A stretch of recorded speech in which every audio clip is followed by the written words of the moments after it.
On Tuesday, April 8th, 2025, the woke CEO of Harley Davidson, Jochen Zeitz, has announced his retirement. But was this his choice or was he forced to retire? I say he was highly encouraged by Harley Davidson's board to leave.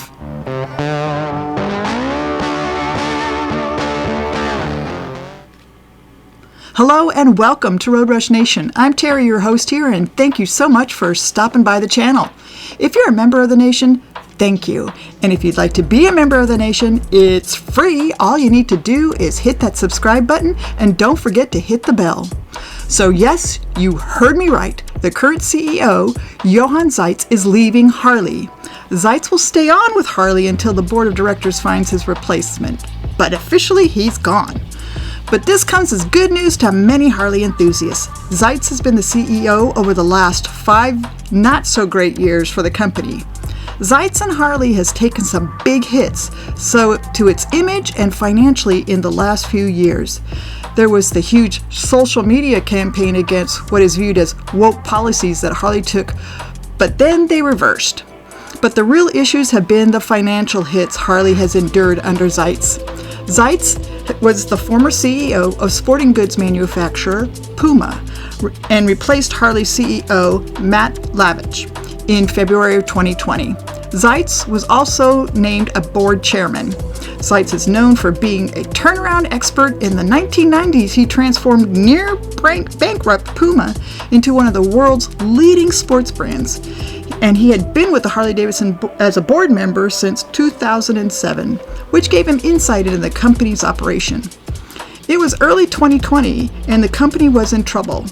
Bike sales had fallen for years, the product lineup lacked focus, and the growth strategy hadn't produced results. A month after Zeitz was named interim chief executive officer, Harley suspended production at its U.S. factories after a Wisconsin employee tested positive for the coronavirus. The company's global supply chain was broken by the pandemic and material costs soared. Bikes couldn't be built until essential computer chips arrived from Asia. Dealerships closed and sales dried up. Harley was in a crisis mode. Harley had to find a couple billion with a B to make dollars to make sure that things would stay afloat. Zeitz launched a turnaround plan which doubled down on Harley's core products: touring bikes, large cruisers, and trikes.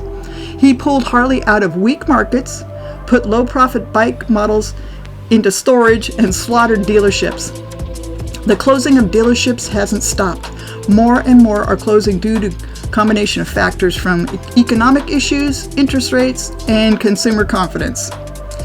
I wanted to share with you just a list of recent closures. And I know there's more, but this is just a few.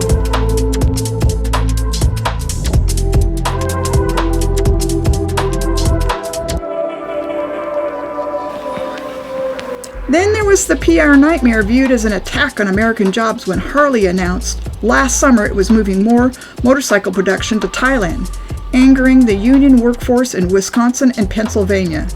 But the real job killer to any CEO is the financial health of a company.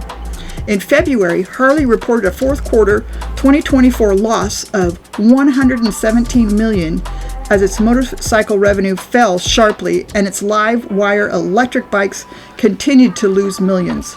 The company said high interest rates contributed to eroding consumer confidence and sales declines. I think there was other things going on. The industry has faced many challenges over the past couple years, impacting at all levels. The loss of $117 million, or 93 cents per share, compared with a profit of $26 million, or 18 cents per share a year earlier.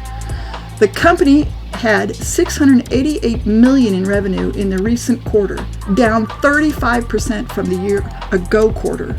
Sales in North America, Harley's largest market, fell 13% in the quarter, which ended December 31st. As American consumers struggled with inflation, steep borrowing costs, and less appetite for discretionary spending.